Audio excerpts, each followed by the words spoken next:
ओम गजाननं भूतगणादिसेवितं कपितजम्बूफलचारुभक्षणं उमासुतं शोकविनाशकारणं नमामि विघ्नेश्वरपादपङ्कजं शिवानन्दं शिवरूपं गुरु साक्षात् शिव स्वयं संसारशोकहरति ध्याता शिवानन्दरूपं ब्रह्मविद्याप्रदायकं साकरे वंशप्रवर्तितं जीवशिवाय भवति ज्ञानेन तत्पदं बोधितं।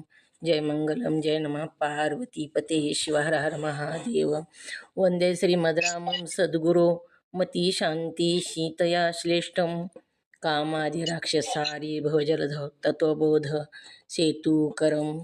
ओम तत्सत् प्रब्रह्मणे नमः। संत शिरोमणी मन्मथ स्वामी महाराज की जय।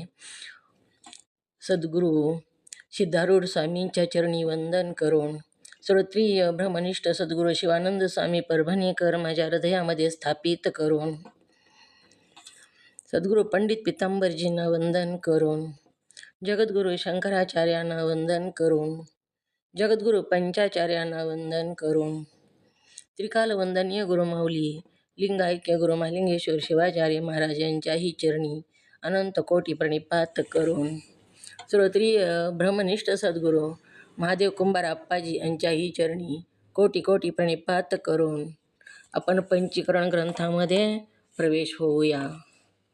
पंचीकरण ग्रंथाचं पान नंबर 99 काढा।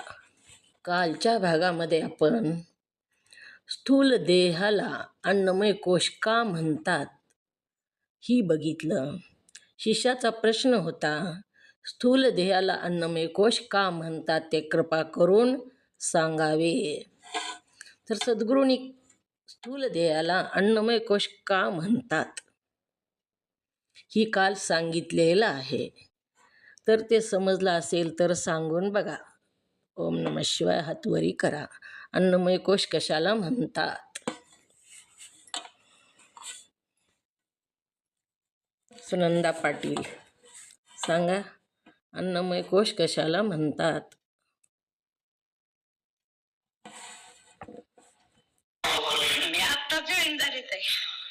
हातवरी केलेला दिसला ना, हँडरेस म्हणून। ओम नमः शिवाय बोला। नंदा काकी सांगता येईल का अन्नमय कोश कशाला म्हणतात? म्यूट कर नंदा, म्यूट कर। ओम नमः शिवाय। हा, अन्नमय कोश का म्हणतात म्हणून लोक अन्नमय कोश कशाला म्हणतात हे सांगा। फक्त अन्नमय का म्हणतात एवढंच सांगा। कोश पुन्हा सांगा। अन्नमय का म्हणतात? कोश का म्हणतात? ओम नमः शिवाय। स्थूल देहाला अन्नमय कोश का म्हणतात त्याचे गुरुनी 8 औचित सांगितले। 1. जीवाच्या आईबापांनी खाल्लेल्या अन्नाचा परिणाम म्हणून त्याच्या शरीरात रक्त आणि वीर्य उत्पन्न होते। 2. त्या रक्तवीर्याच्या संयोगाने जीवाचा हा स्थूल देह उत्पन्न होतो। 4. 3. जीव जन्मानंतर सुद्धा त्याच्या आईने खाल्लेल्या अन्नाचाच परिणाम म्हणून तिच्या स्तनात दूध उत्पन्न होते। 4. ते दूध पिऊनच जीवाचा स्थूल देह वाढतो। 5. दात आल्यानंतर अन्न खाऊनच जीवाचा देह जगतो। 6. शिवाय हा प्रत्यक्ष स्थूल देह इतर जीवांचे अन्नरूप भक्ष्य आहे। 6. स्वतः अन्न खाल्ल्यामुळे खाल्ल्या वाचून जगू शकत नाही व गळून पडतो। 8. तेव्हा अन्नरूपच पृथ्वीमध्ये लय पावतो। या इतक्या कारणाने स्थूल देहाला अन्नमय म्हटले आहे। ओम नमः शिवाय। ओम नमः शिवाय। हो, पण बघून वाचण्यापेक्षा न बघता सांगायचं आपल्या भाषेमध्ये, म्हणजे आपल्याला समजलं असं लक्षात येतं। अन्नमय कोश का म्हणतात? अन्नमय झालं ही तर स्थूल देहाला कोश का म्हणतात? दुसरं सांगा कोणीतरी। स्थूल देहाला कोश का म्हणावं? मंगेताई सांगा, बोला। कोश का म्हणावं स्थूल देहाला? ओम नमः शिवाय। ऐकलं लक्षात आलं नाही का कालचं? तुमच्या चरणाला वंदन। तलवारीला ज्याप्रमाणे ठेवतात तसेच झाकून ठेवतात त्यालाच कोश असे म्हणतात. मग तलवार झाकून ठेवण्यासाठी वरून जी झाकण असते त्याला कोश म्हणतो. मग देहाला अन्नमय कोश का म्हणतात? तलवारीचा कोश ते झाला, पण देहाला अन्नमय कोश का म्हटलेला आहे? देहाला अन्न पुरवितो म्हणून. नमः शिवाय. म्यूट करा. ओम नमः शिवाय. देहाला अन्नमय कोश का म्हटलं तर मध्ये आत्मा आहे आणि आत्म्याला देहानं झाकलेलं आहे. आपण देहच म्हणतो बघा, वरून देहच दिसतो आणि आत्म्याला आत्मा आहे आपण म्हणतच नाही, देहच म्हणतो. म्हणून आणि देह कसा आहे? अन्नमय आहे. अन्नाशिवाय तो जगू शकत नाही, अन्नाशिवाय उत्पन्न होऊ शकत नाही.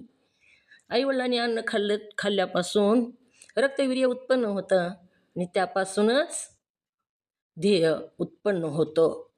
पुन्हा आईनं खाल्लेल्या अन्नामुळंच स्तनामध्ये दुधाची निर्मिती होते. पुन्हा दूध पिऊन मोठा होतो आणि थोडा मोठा झाला की दात येतात. दात आले की मग पुन्हा त्या दातानं अन्न खातो आणि अन्न खाऊनच तो वाढतो. आणि म्हणून त्याला अन्नच भक्षण करतो. स्वतः अन्न खाल्ल्या वाचून तो जगूच शकत नाही. आणि पुन्हा जेव्हा त्याचा ध्येय पडतो तेव्हा पृथ्वीतूनच अन्न उत्पन्न होतं आणि त्याचा ध्येयसुद्धा पृथ्वीतच जातो किंवा दुसऱ्याचं अन्न बनतो, दुसऱ्या एखाद्या प्राण्याचं, पशुचं, कीटकांचं. म्हणून अन्नमय त्याला म्हटले आणि आत्म्याला झाकले ह्या ध्येयानं, म्हणून कोश असं म्हटलेलं आहे. जसं तलवार झाकण्यासाठी कोश असतो वरच्या बाजूला आणि मध्ये तलवार असते, तसंच आपलं पैसा ठेवायचा आहे तर धन ठेवण्यासाठी सुद्धा तिजोरी असते बघा, भांडार असतं धनाचं, त्यालासुद्धा धनकोश असं म्हणतात. त्याच न्यायाने अन्नमय शरीराच्या योगाने आत्मा झाकला जातो. इथंच सांगितले बघा, ही अन्नमय जी शरीर आहे, अन्नाशिवाय जिवंतच राहू शकत नाही. मेल्यावर ही अन्नच म्हणजे अन्नमयच आहे ती, आणि ह्या अन्नमयानं आत्म्याला झाकलेला आहे, म्हणून ह्याला अन्नमय कोश असं म्हणतात. का म्हणतात अन्नमय कोश? आलं का लक्षात मीनाताई? लक्षात आलं का? हो, आले थोडं थोडं. आत्मा मध्ये आहे, आत्म्याला ह्यानं झाकलंय, म्हणून ह्या अन्नमय कोश म्हणतात. तलवारीला कसं वरच्या म्यान असते त्यानं झाकलेलं असतं, तलवार मध्ये असते आणि म्यान उघडी दिसते. तलवार कोशामध्ये घातल्यावर तलवार दिसते का? तलवार झाकली जाते, मध्ये राहते. किंवा पैसा आहे आपल्याकडं, धन आहे, ती उघडं ठेवलेलं असतं का? तर ती झाकून ठेवलेलं असतं भंडारामध्ये, धनभंडारामध्ये, कपाटामध्ये किंवा तिजोरीमध्ये. तसंच आत्मा कशामध्ये झाकलाय? आत्मा ओम नमः शिवाय कशानं झाकलाय आत्मा? देहामध्ये. ओम नमः शिवाय. ध्येय काय? कोणतं? अन्नमय कोश. अन्नमय कोशानं झाकलाय आत्मा. अन्नमय कोश, वरून आत्म्याला ही कोश आहे म्हणून ह्याला अन्नमय कोश असं म्हणतात. परंतु आपण आत्मा अन्नमय कोशाहून निराळा असून त्या कोशाचा दृष्टा आहे. आत्मा कसा आहे? अन्नमय कोश म्हणजेच आत्मा नाही, तर अन्नमय कोशाहून आत्मा निराळा आहे, वेगळा आहे. अन्नमय कोशाचा आत्मा काय? दृष्टा आहे. त्यामुळे आपण अन्नमय कोशातीत आहोत. कोशातीत म्हणजे अन्नमय कोशापासून वेगळे आहोत. अन्नमय कोश म्हणजेच आपण नाही. पण आपण म्हणतो मी ध्येय म्हणतो, पण आपण मी ध्येय नाही तर मी कोण आहे? ओम नमः शिवाय. कोण आहे मी? आत्मा. आपण आत्मा आहो आणि ध्येय काय? अन्नमय कोश आहे ध्येय. मग आत्मा, आपला जो आत्मा आहे तो अन्नमय कोशाहून वेगळा आहे. त्याचा दृष्टा असल्यामुळे आपण अन्नमय कोशातीत आहोत, म्हणजे वेगळे आहोत. असे मुमुक्षुने सद्गुरूजवळ समजावून घेऊन त्याचा आपल्या मनात पक्का निश्चय करावा. मुमुक्षूने, ज्याला मुमुक्षू कुणाला म्हणावं? बोला, मुमुक्षू कुणाला म्हणावं? ओम नमः शिवाय. काही सांगू? हां, सांगा. हो. संसार बंधनापासून मुक्त होण्याची जी इच्छा असते त्याला मुमुक्ष असे म्हणावे. संसार बंधनातून मुक्त होण्याची ज्याला इच्छा आहे त्याला मुमुक्षू असं म्हणावे. आपल्याला इच्छा असते म्हणून, आणि अशा मुमुक्षूनं सद्गुरू जवळून समजून घेऊन त्याला आपल्या पक्का मनाचा निश्चय करा. ही सद्गुरूकडून समजून घ्या म्हणून सांगितलं. श्रोत्रिय ब्रह्मनिष्ठ अशा सद्गुरूकडून समजून घेऊन मनाचा पक्का निश्चय करा. कच्चा नाही, पक्का निश्चय करा. कशाचा निश्चय करायचा सांगितला इथं सद्गुरूंनी? ओम नमः शिवाय. कशाचा निश्चय करायचा आहे? मी आत्मा आहे. आता म्हणजे आत्मा आहे. मंगेताई बोला, कशाचा निश्चय करायचा आहे? हात वरी केला होता का खाली घेतला? मंगेताई बोला, कशाचा निश्चय करायचा आहे?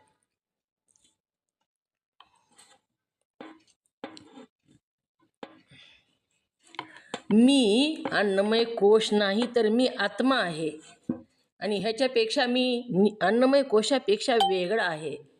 अन्नमय कोशातीत आहे. अन्नमय कोशाचा मी दृष्टा आहे. आता दृष्टा कशाला म्हणावे?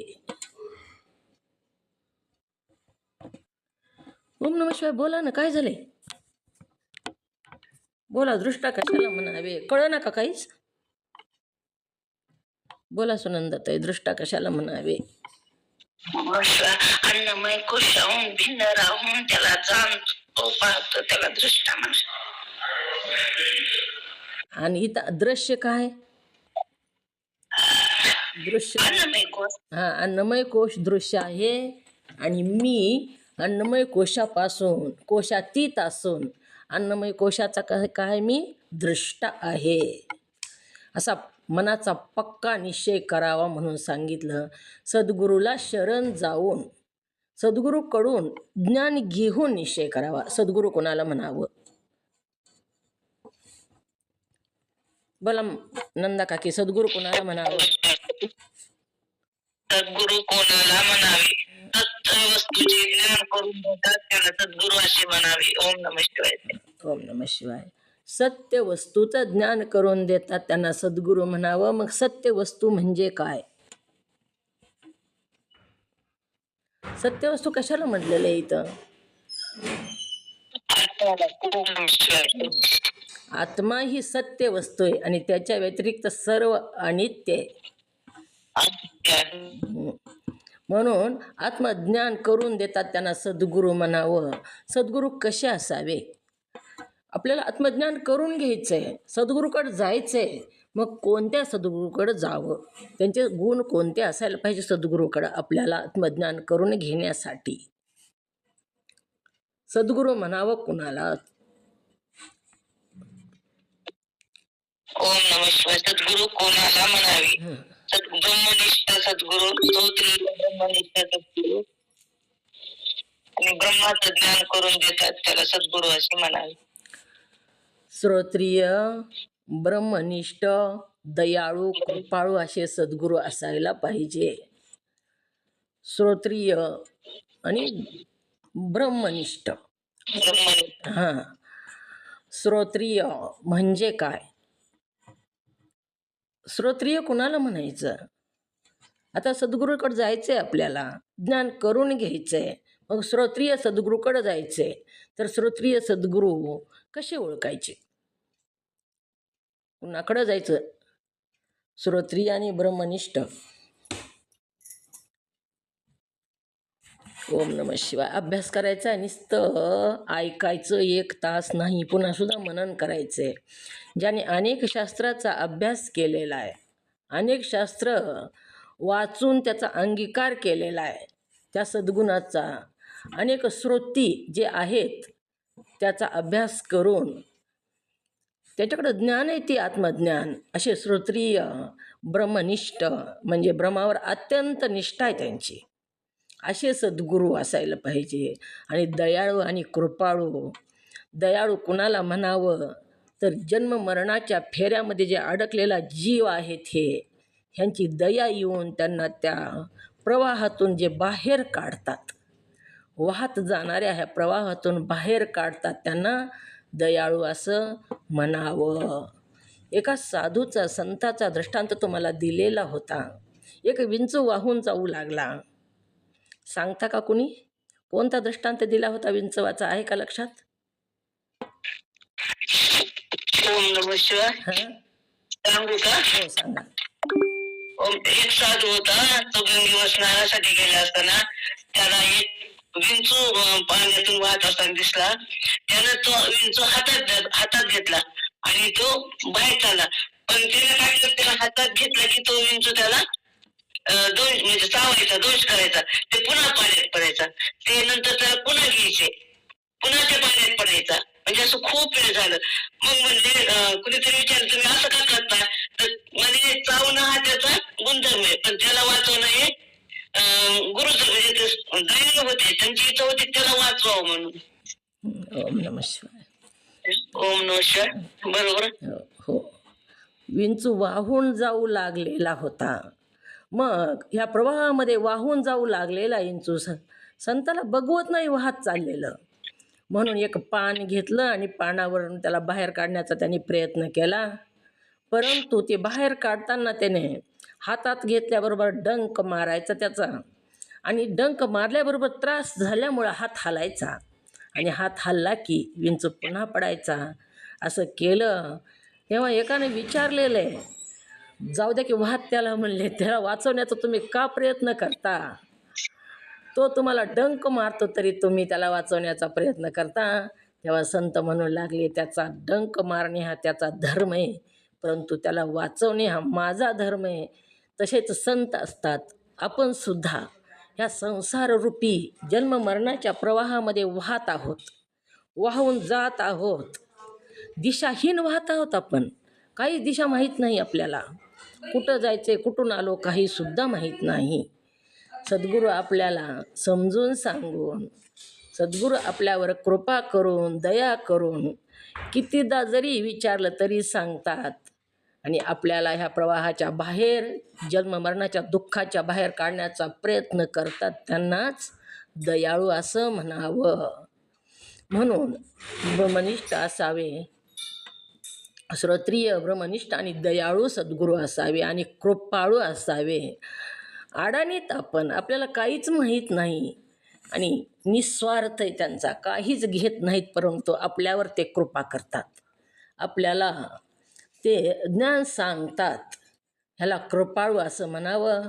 आणि मुमुक्षुनी काय करावं तर सद्गुरू जवळ जाऊन, कशा सद्गुरू जवळ जावं?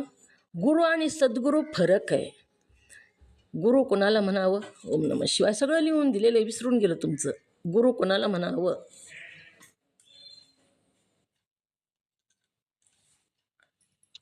ओम नमः शिवाय. सांगू? हां सांगा. गुरु कोणाला आहे? भौतिक विषयाचे ज्ञान करून देतात, संसाराचे ज्ञान करून देतात, त्याला गुरु म्हणावं. आणि सद्गुरू कोणाला म्हणा?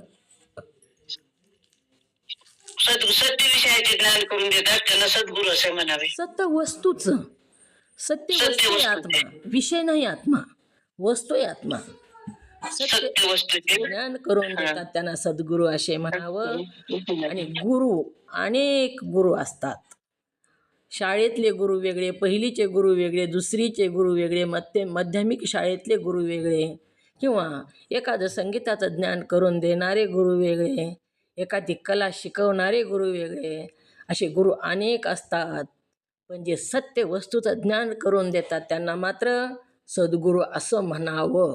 आणि अशा सद्गुरूकडं जाऊन, ज्याला मोक्षाची इच्छा आहे, मुमुक्ष आहे जो, ज्याला मोक्ष प्राप्त करून घेण्याची तीव्र इच्छा आहे, त्याने मोक्ष प्राप्त करून घेणं म्हणजे काय?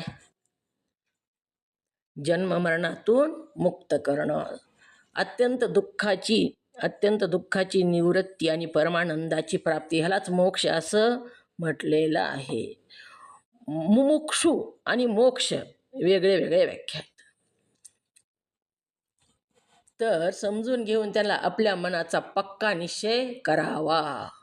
कोणता निश्चय करायचा आहे आपल्याला इथं? कोणता निश्चय करायचा आहे? कशासाठी हे ऐकायलो होतं आपण? कोणता निश्चय करायचा आहे आपल्याला? ओम नमः शिवाय बोला.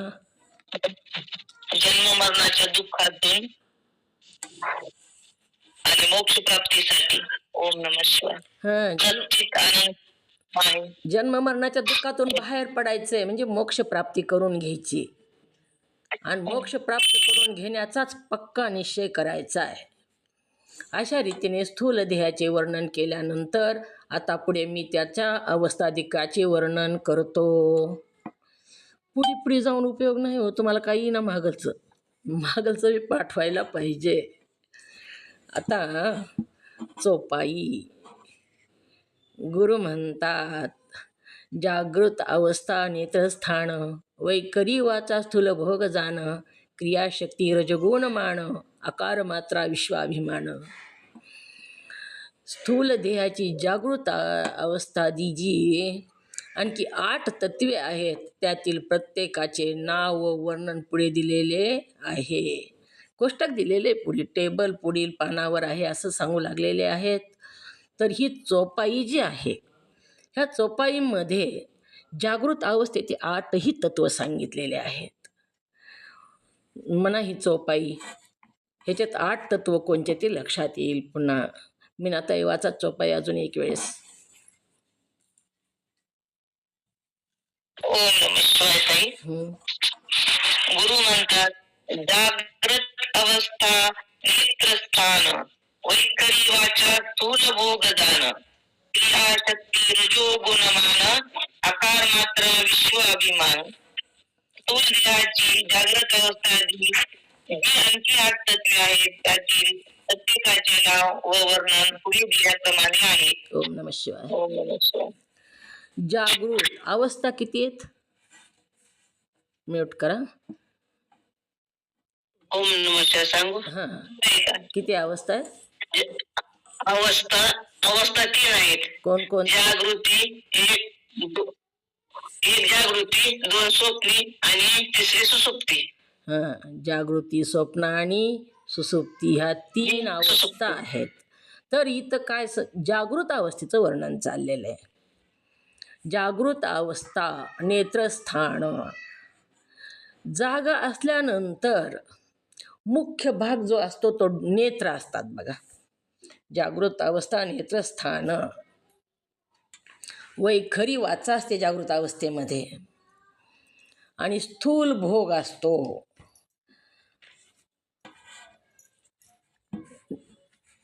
क्रियाशक्ती असते आणि जागृत अवस्थेमध्ये रजोगुण असतो, आकार मात्रा असतो आणि अभिमान विश्वाभिमान असतो. असे हे 8 तत्व सांगितलेले जागृत अवस्थेचे. जागृत अवस्थेचे 8 तत्व कोणते? बोला, तुमच्या समोरच आहे ती चोपाई. ओम नमः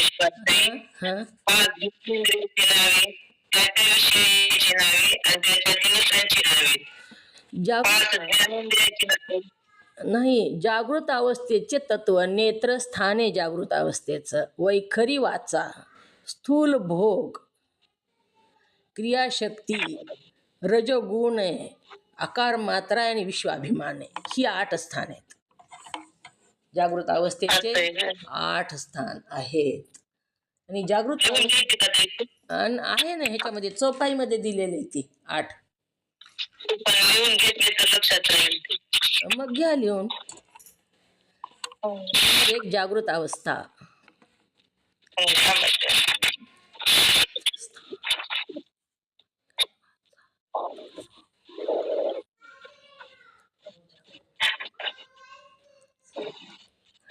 जागृत अवस्था नेत्रस्थान. नेत्रस्थान आहे एक, नेत्रस्थान आहे जागृत अवस्था, नेत्रस्थान. जागृत अवस्थेमध्ये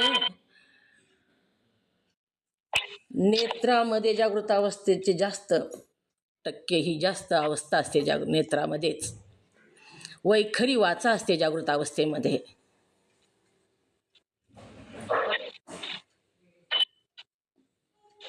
भोग कोणता असतो? तो स्थूल भोग असतो. 4 का? स्थूल भोग असतो. आणि शक्ती क्रियाशक्ती असते. जागृत अवस्थेत सगळ्या क्रिया करतो आपण, झोपीमध्ये करत नाही. स्वप्नामध्येही झाल्या तरी त्या प्रत्यक्ष नसतात. म्हणून क्रियाशक्ती. जागृत अवस्थेत रजोगुण असतो.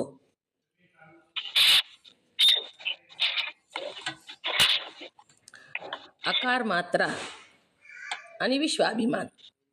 किती झाले?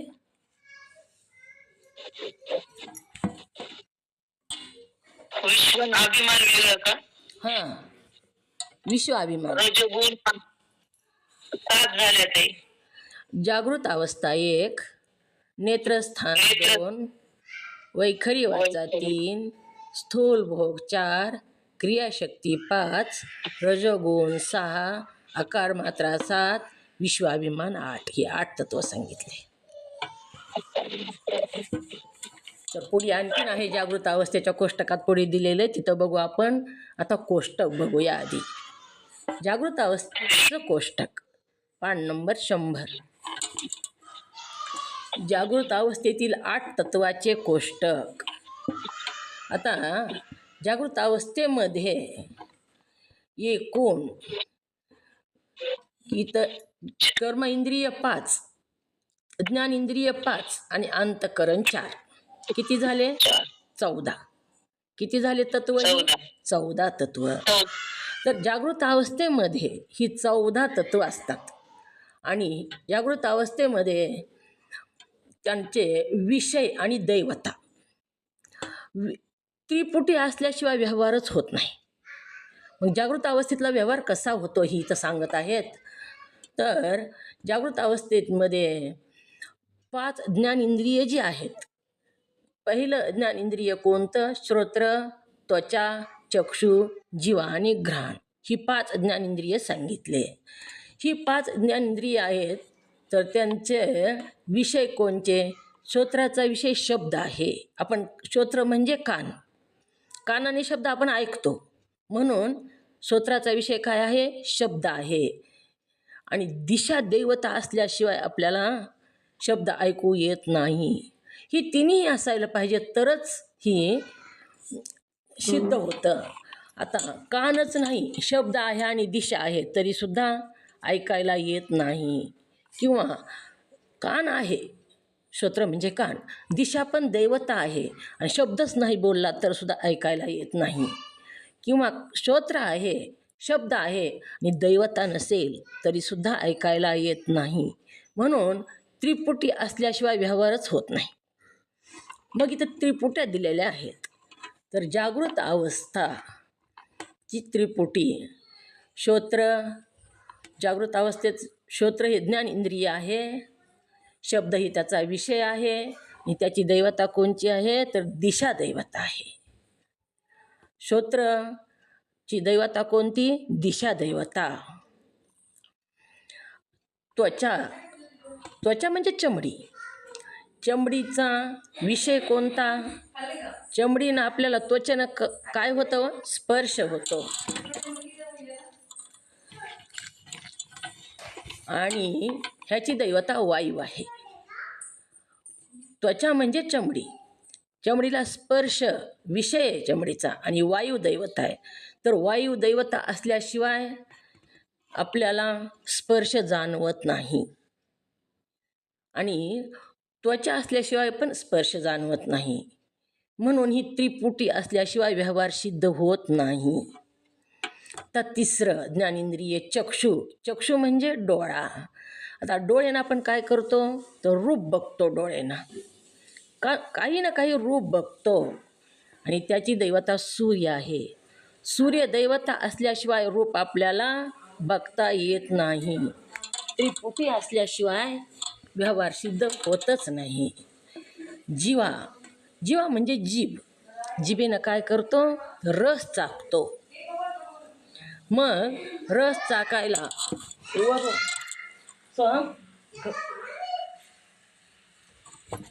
रस चाकण्यासाठी सूर्यदैवता वरुण दैवतेच्या योगाने आपल्याला रस चाकता येतो.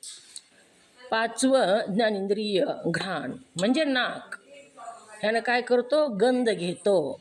आणि ह्याची दैवता काय आहे? अश्विनी कुमार.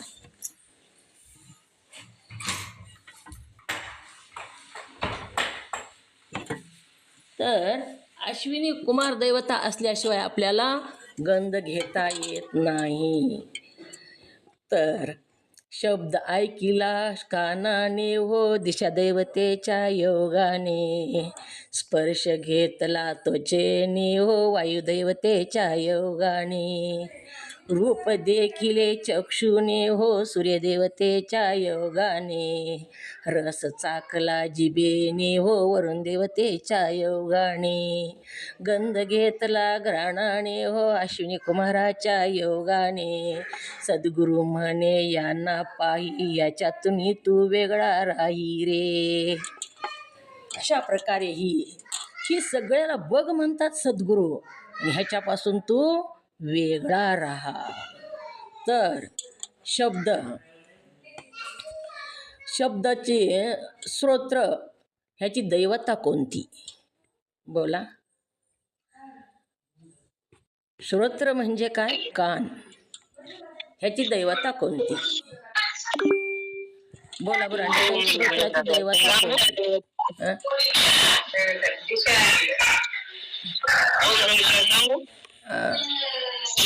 बुरांडीचा म्यूट करा तुम्ही, आवाज यायला तुमचा.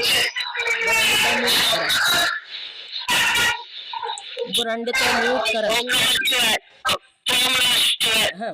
हां बोला. त्वचा. हां बोला. आणि विषय कोणता आहे त्याचा? श्रोत्राचा विषय शब्द विषय आहे, आणि दिशा ही दैवता आहे. त्वचाचा विषय कोणता? त्वचेनं काय होतं आपल्याला? स्पर्श होतो. मग वायूमुळे स्पर्श होतो. आपल्याला थंडी वाजते बघा. थंडीच्या दिवसामध्ये थंडी वाजते, गरमीच्या दिवसामध्ये गरमी होते. हे हवेमुळं, वायूमुळंच होतं हे. आणि शब्दसुद्धा आपण कानाने शब्द ऐकतो, पण इकडूनच आवाज आलो म्हणतो दिशा दैवतेच्या योगाने. कोण्या बाजूनी आवाज आला हे आपल्याला लक्षात येते. त्याची दैवता काय? दिशा दैवता आहे. त्वचा स्पर्श त्याचा विषय आहे, वायू ही दैवता आहे. आलं का लक्षात? येले का? ओम नमः शिवाय. चक्षु म्हणजेच डोळा. डोळ्याने आपण काय करतो? रूप बघतो. पण सूर्यप्रकाशच नसेल तर आपल्याला रूप बघता येत नाही. सूर्य देवता असायला पाहिजे. सूर्य असल्याशिवाय रूप बघता येत नाही. जीवा दैवतेचा विषय रस आहे, आणि ह्याची देवता वरुण देवता आहे. निघ्राण म्हणजे गंध, अश्विनी कुमाराच्या योगाने. अशा प्रकारे ही 5 ज्ञानेंद्रिय सांगितले. तर म्हणा ह्याचं म्हणून दाखवा बरं. ओम नमः शिवाय म्हणून दाखवा. ओम नमः शिवाय म्हणून दाखवू का? बोला. ओम नमः शिवाय सांगू? बोला. ते 5 इंद्रियाची नावे. स्तोत्र म्हणजे काय? त्याचा विषय आहे शब्द, आणि त्याच्या देवताचं नाव आहे दिशा. ओम नमः शिवाय. ओम नमः शिवाय. म्हणून दाखवता येणार नाही का? काय कशाने केलं? शब्द ऐकिला श्रोत्राने हो दिशा देवतेच्या योगाने. स्पर्श शब्द ऐकला श्रोत्राने हो दिशा देवताच्या योगाने. स्पर्श झालेला त्वचेने हो वायुदेवताच्या योगाने. रूप देखिले डोळ्याने हो सूर्यदेवताच्या योगाने. रस चाखिला जिवेने हो वरुण देवताच्या योगाने. गंध घेतला नाकाने म्हणजे घ्राणाने हो अश्विनी कुमाराच्या योगाने. सद्गुरु म्हणे सद्गुरु म्हणे यांना पाहीन ह्याच्यातून तू वेगळा राही. सद्गुरु म्हणे यांना पाहीन ह्याच्यापेक्षा तू वेगळा आहेस. राही. 5 कर्मेंद्रिय. कर्मेंद्रिय कोणती? वाक, पाणी, पाद, शिश्न आणि गुद ही कर्मेंद्रिय आहेत. आणि त्यांचे विषय वचन. वाक म्हणजे वाणी. वाणीनं काय करतो आपण? वचन बोलतो. आणि ह्याची देवता अग्नी आहे. पाणी म्हणजे हात. हातानं काय करतो आपण? देणं घेणं करतो, आदान प्रदान करतो. ह्याची देवता इंद्र आहे. पाय म्हणजे पाद म्हणजे पाय. पायानं आपण काय करतो? गमनागमन करतो म्हणजे येणं जाणं करतो. ह्याची देवता उपेंद्र आहे. शिश्न, शिश्नानं उपभोग घेतो, आनंद भोगाचा उपभोग घेतो. ह्याची देवता प्रजापती आहे. गुद मलद्वार आहे. ह्याची विषय विसर्ग आणि ह्याची देवता मृत्यू आहे.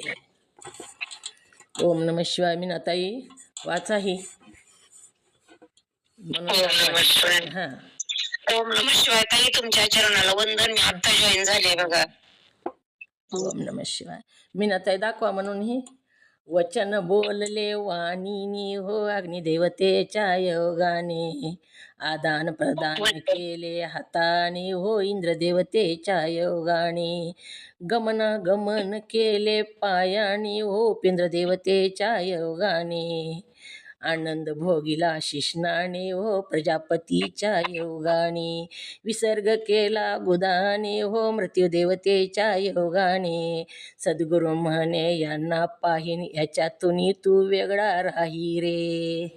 म्हणा ओम नमः शिवाय. मी ओम नमः शिवाय. हा पहिलं थोडं सांगा ना, माझ्या लक्षात येईल. मी आजच ऐकलं त्याचे. वाणी आपण शब्द. वाणी शब्द कशाने बोलतो? वाणी म्हणजे वचन ऐकले वाकाने हो इंद्र. नमः शिवाय. वचन ओम नमः शिवाय. वचन ऐकत नाहीत, वचन बोलत असतात. वाक म्हणजे वाक्य, वाणी. हा आपण काय करतो? वचन शब्दशी बोलतो, ते आपल्या वाणीनं बोलतो. आणि ती वाणीची दैवता कोणती आहे? तर अग्निदैवता आहे. अग्निदैवता असल्याशिवाय आपल्या शब्द बाहेर पडत नाही. आपल्याला अग्निदैवता जर नसेल तर वाणीतून शब्द बाहेर पडत नाही. वाणी म्हणजे वाक्य, आपण जे बोलतो ते. आणि देणं घेणं म्हणजे आदान. ही कशानं होतं? पाणी दिलं इथं. पाणी म्हणजे हात. तुम्हाला लक्षात येण्यासाठी तुम्ही हात असं त्याच्याजवळ लिहून घेऊ शकता. पाणी. वाक म्हणजे वाणी, पाणी म्हणजे हात, पाद म्हणजे पाय, शिश्न म्हणजे पुरुषाचं मूत्र इंद्रिय आणि गुद म्हणजे मलद्वार.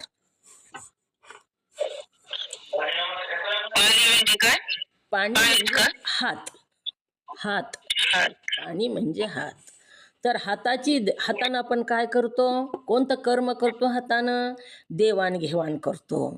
आणि ह्याची देवता इंद्र आहे. पायानं काय करतो? गमन करतो, येणं जाणं करतो. ह्याची देवता उपेंद्र आहे. शिश्नानं आनंद भोगतो. ह्याची देवता प्रजापती आहे. आणि गुदानं मल विसर्जन होतं. ह्याची देवता मृत्यू आहे. ओम नमः शिवाय. मंगेताई कळालं का? ओम नमः शिवाय. पण ती म्हणायचं कळ ना.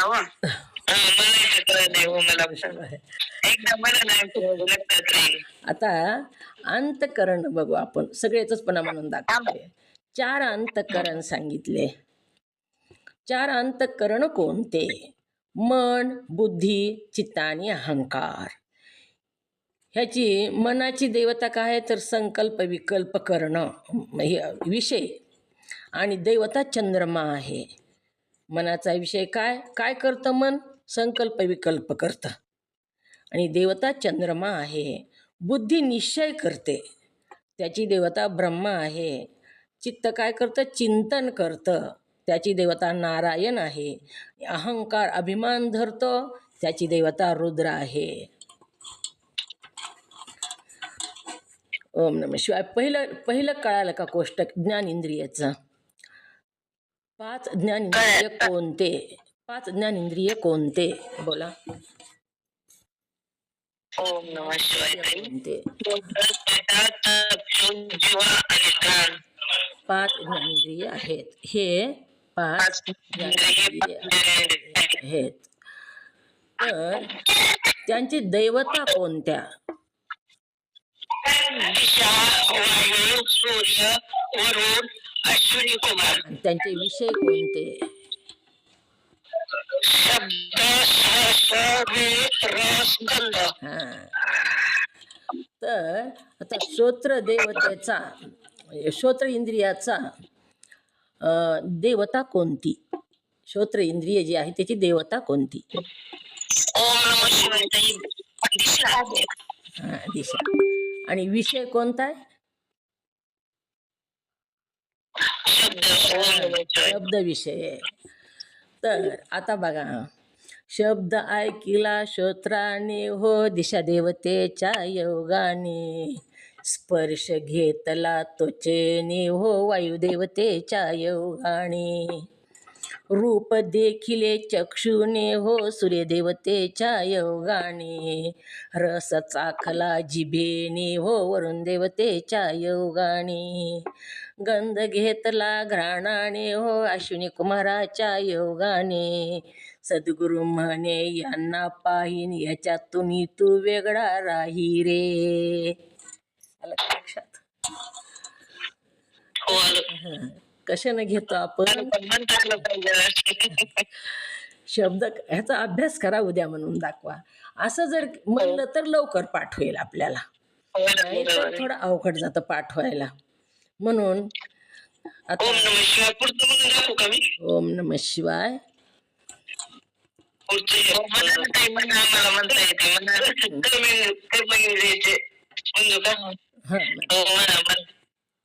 वचन बोलले वाणीने म्हणजे वाक्वाने हो अग्निदेवाच्या योगाने, आदान प्रदान केले पाणीने हो इंद्रदेवाच्या योगाने, गमन केले पादेंद्रियाने हो उपेंद्र देवताच्या योगाने, कृष्ण आनंद घेतला कृष्णाने हो प्रजापतीच्या योगाने, विसर्ग केला बुधाने हो मृत्यूदेवताच्या योगाने, सद्गुरु म्हणे यांना पाहिजे यातून तू वेगळा राही.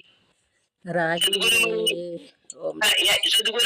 यांना पाहिजे रे यातून तू वेगळा राही रे. त्रिपुटी असल्याशिवाय व्यवहार कोणता सिद्ध होत नाही.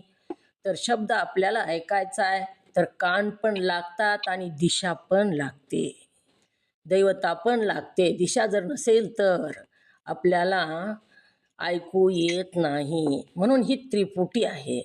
ही त्रिपुटीने व्यवहार चालतो. स्पर्श आपल्याला, स्पर्श त्वचा असल्याशिवाय स्पर्श होत नाही. बघा, एखाद्याला जर कोड असेल तर त्याला स्पर्श जाणवत नाही.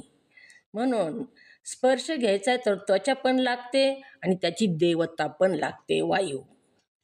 आता रूप आपल्याला बघायचंय, रूप बघायचंय तर डोळे पण लागतात, रूप पण असावं लागतं आणि देवता पण असावी लागते. नुसते डोळे आहेत, सूर्य देवता आहे आणि रूपच नाही तर काय बघावं. म्हणून त्रिपुटी असल्याशिवाय व्यवहार सिद्ध होत नाही. आता कान आहे, दिशा पण आहे आणि शब्दच कोणी जर बोलला नाही तर ऐकायला येत नाही. किंवा शब्द बोलायलेत आणि दिशा देवता पण आहे पण कानच नाहीत तरीसुद्धा शब्द प्रगट होत नाही, व्यवहार सिद्ध होत नाही. स्पर्शसुद्धा त्वचा आणि वायू आणि स्पर्श, त्वचा आहे वायू आहे पण स्पर्श जर झाला नाही तर व्यवहार सिद्ध होत नाही. किंवा स्पर्श होऊ लागलाय, कुणीतरी स्पर्श केला आहे, वायुदेवता पण आहे पण त्वचाच नाही, तर स्पर्श सिद्ध होत नाही. आता रूप आपल्याला रूप आहे समोर दिसायले, डोळे नाहीत, आंधळे, तर रूप दिसतं का? देवता पण आहे, सूर्यनारायण आहे, प्रकाश आहे सूर्यनारायणाचा, रूप पण समोर आहे आपल्याला जी बघायचे. डोळेच नसतील तर रूप दिसत नाही, व्यवहार सिद्ध होत नाही. किंवा डोळे आहेत आपल्याला, चांगलं बघायलो आपण, आणि सूर्यनारायणाचा प्रकाश पण आहे, रूप जर नसेल तर सुद्धा व्यवहार सिद्ध होत नाही. डोळे आहेत, रूप पण आहे, आणि सूर्यनारायणाचा प्रकाश अंधकार आहे, किट्ट अंधकार आहे, तर व्यवहार सिद्ध होत नाही, दिसतच नाही ना अंधारामध्ये. रस सुद्धा, जीभ आपल्याला आहे चाखायला, पण रसच नसेल, काय खायलाच नाही तर काय चाकील जीभ, म्हणून विषयच नसेल, वरून देवता पण आहे तरी सुद्धा व्यवहार सिद्ध होत नाही. म्हणून गंध आहे, नाकच नाही, आणि दैवताही आहे तर व्यवहार सिद्ध होत नाही. नाक आहे, दैवता आहे, आणि कशाचा गंधच नाही तर व्यवहार सिद्ध होत नाही. किंवा घ्राण आहे, गंध आहे, आणि दैवता नाही, तिथं सुद्धा व्यवहार सिद्ध होत नाही. म्हणून या त्रिपुटी असल्याशिवाय कोणताही व्यवहार सिद्ध होत नाही.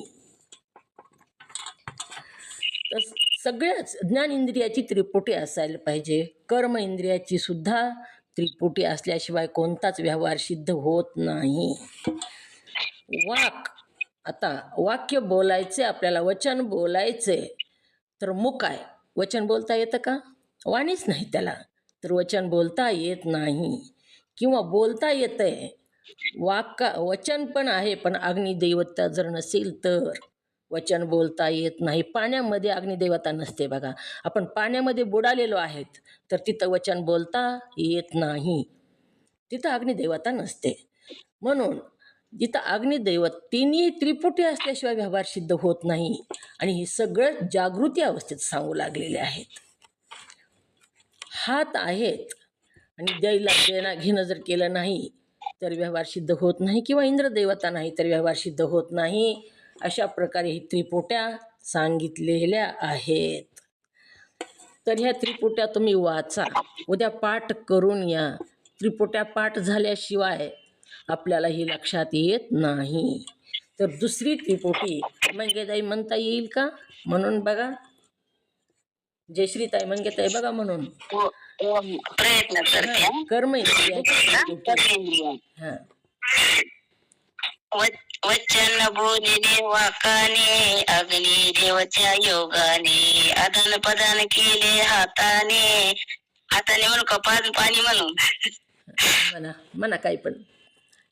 आदान प्रदान केले हाताने, इंद्र देवतेच्या योगाने, गमन केले पायाने, उपेंद्र देवतेच्या योगाने, आनंद घेतला शिष्णाने, प्रजापतीच्या योगाने, विसर्ग केला बुधाने, मृत्यू देवतेच्या योगाने.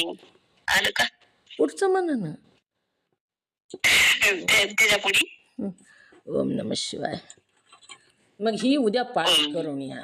संकल्प विकल्प केला मनाने, हो चंद्रमदेवतेच्या योगाने, निश्चय केला बुद्धीने, व ब्रह्मदेवतेच्या योगाने, चिंतन केले चित्ताने, हो नारायण देवतेच्या योगाने, अभिमान घेतला अहंकाराने, हो रुद्रदेवतेच्या योगाने, सद्गुरु म्हणे यांना पाहीन, याच्यातून तू वेगळा राही रे.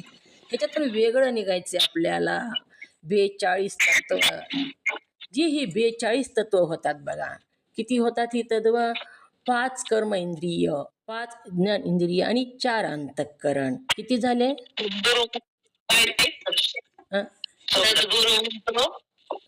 यांना पाहीन, यातून तू वेगळा राही रे. ह्याला पहा, तू द्रष्टा हो. ही दृश्य आहेत सगळे. यांना पाही, ह्याच्यातून तो वेगळा राही रे. तर 5 ज्ञान इंद्रिय, 5 कर्म इंद्रिय, आणि 4 अंतःकरण किती झाले? 14. हां. मग ओम नमः 14. ही ज्ञानेंद्रियाच्या देवता 5 आणि विषय 5. तर ही किती झाले? सगळे मिळून किती झाले? 42 तत्व होतात. 14 29, 42 तत्व. ही किती झाले? 15, 15 आणि 15 30. हां. 30 आणि 14. ओम नमः शिवाय 42 होतात. 42 तत्व. मग ही 42 तत्व आपल्याला जाणून घ्यायचेत आणि ह्याच्यापासून आपल्याला वेगळं निघायचंय. हे तत्व म्हणजेच आपण नाही, तर ह्यापेक्षा आपण वेगळे आहोत, दृष्टा साक्षी आहोत. ही तत्व उद्याच्याला सगळ्यांनी वाचून यायचे आणि म्हणून दाखवायचे. तसं म्हणा, नाहीतर असं सांगा. असं सांगितल्यावर अवघड जातं म्हणून तसं मी म्हणू लागलेले आहे. नाहीतर असं सांगा. श्रोत्र इंद्रिय, ज्ञानेंद्रिय श्रोत्र, त्याची विषय शब्द आणि दिशा ही देवता, असं सांगितलं तरी चालतंय. पण असं ओम सांगितलं नमः शिवाय हां असं चांगलं वाटतंय.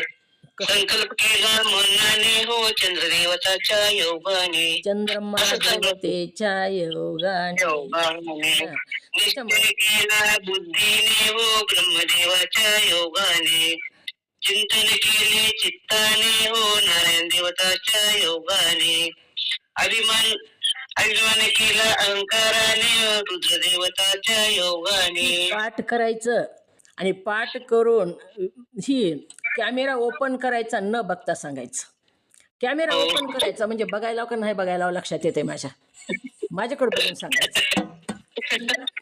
कॅमेरा ओपन करायचा आणि माझ्याकडे बघून सांगायचं. कॉपी करायची नाही.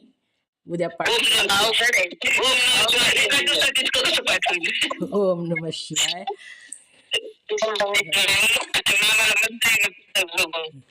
शब्द ऐकला कानाने हो देवतेच्या योगाने.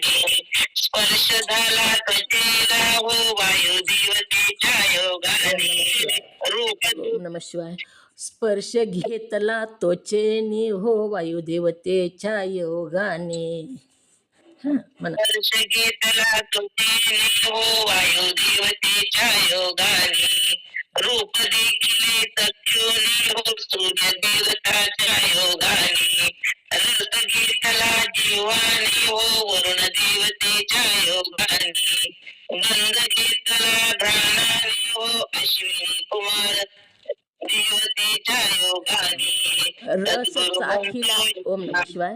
रस चाखिला जिभेने ओ वरुण देव. घेतला जमतंय, घेतला पण जमतंय. घेतला जमलं तरी जमतंय. रस चाखिला जिभेने हो वरुण देवतेच्या योगाने. गंध घेतला घ्राणाने हो अश्विनी कुमार देवतेच्या योगाने. सद्गुरु म्हणतो यांना पाहिन यांच्यातून तू वेगळा राहीन रे. ओम नमः शिवाय. राहीन नाही, सद्गुरु म्हणे यांना पाही यातून तू वेगळा राही रे. राहीन म्हणजे मी राहीन झालं. सद्गुरु काय म्हणालात? यांना पहा आणि ह्याच्यातून तू वेगळा राहा, म्हणजे ह्याच्या दृष्टा हो, साक्षी हो आणि वेगळा राहा. असंच ह्याचा अभ्यास करा. पहिलं सगळं विसरून जाऊ नका. नुसतं ऐकायचं नाही, बरं अभ्यास करायचंय आपल्याला. श्रोत्रिय ब्रह्मनिष्ठ ही तुम्हाला सांगता कुणालाच आलं नाही. आज एवढ्या जणी असताना सुद्धा कुणीतरी एक दुगी चौघीली सुद्धा आलं नाही सांगता.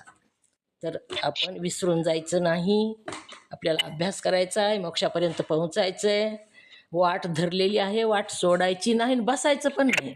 बसल्यावर चालणं होत नाही बघा, विसरून गेलं तर. तिथंच बसल्यासारखं होतं वाटामध्येच. कसं पुढे चलत राहिलं तर येईल ना ते. चलत जर नाही राहिलं तर मग अभ्यासाच्या हळूहळू हळूहळू एक एक एक पाऊल पुढे चालायचं आपल्याला आणि तिथपर्यंत पोहोचायचं. ह्याच मनुष्य देहामध्ये आपला वेळ झालेला आहे. झालेली सेवा सद्गुरूंच्या चरणी समर्पित.